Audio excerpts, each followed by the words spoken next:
இயேசு கிறிஸ்து நாமத்தினாலே உங்களை வாழ்த்துகிறேன், வரவேற்கிறேன், நன்றி செலுத்துகிறேன்.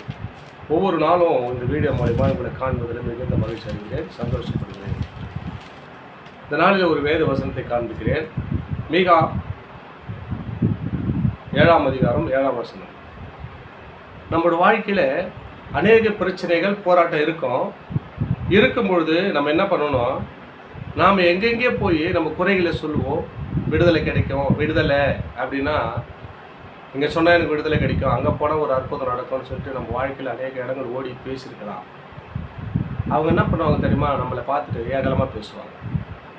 கேட்குற வரைக்கும் கேட்டுக்கோங்க, பின்னாடி ஏகலமாக பேசுவாங்க. இங்கே ஒரு மனுஷன் என்ன சொல்கிறாருன்னா, கொஞ்சம் கூர்ந்து கவனிங்களேன். மீகா 7ஆம் அதிகாரம் 7ஆம் வசனம். நானோவென்றால் நான் என்ன பண்ணுவேன்னா, கர்த்தரை நோக்கி கொண்டு என் ரட்சிப்பின் தேவனுக்கு காத்திருப்பேன். ரட்சிப்புனா என்னங்க? விடுதலை. ஒரு விடுதலைக்காக நம்ம எது காத்திருக்கோம்னா, கடவுள்கிட்ட உட்காந்து காத்திருக்கோம்ன்றார். ஏசப்பா கிட்ட நின்று, ஏசப்பா நம்ம இருதயத்தையும் அவருடைய இருதயத்தையும் கனெக்ட் பண்ணணும்.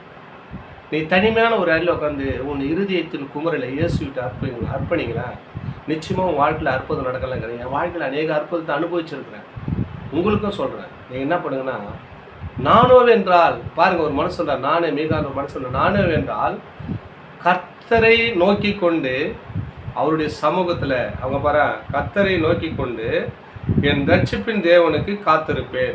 ரட்சிப்புனா என்னை விடுதலை கொடுக்குற தேவனுக்காக நான் ஒரு மாதிரி பாதப்படியில் காத்திருப்பேன்.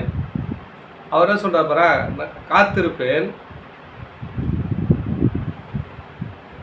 என் தேவன் என்னை கேட்டருளுவார்.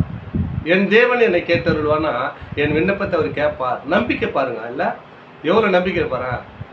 அவர் ரட்சிப்பின் தேவன் அப்படின்னு சொன்னால் விடுதலை கொடுக்குற அவர் தான் சொல்லிட்டு உறுதிப்படுத்துறார்.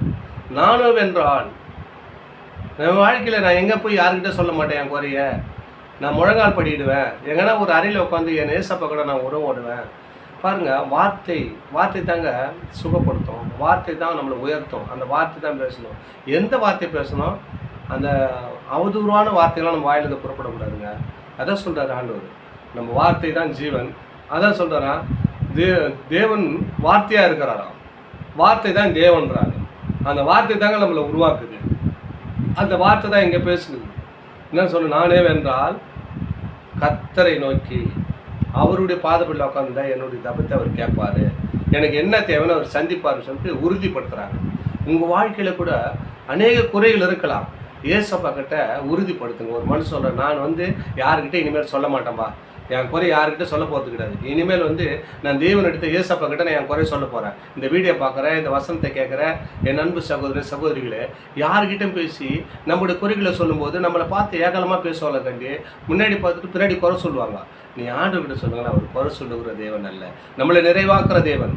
அவர் பாதப்படியில் உட்கார்ந்து, ஏசப்பா என்னுடைய வாழ்க்கையில் இப்படி நடக்குதப்பா, இதுக்கு குறை இல்லையாப்பா, இது நிறைவே இல்லையாப்பா, என் வாழ்க்கை இப்படியே ஓடுமா அப்படி நினச்சி அவர்கிட்ட பேசி பாருங்க. நிச்சயமாக உங்கள் வாழ்க்கையில் ஒரு அற்புதத்தை கர்த்தர் செய்ய வல்லவராக இருக்கிறார்.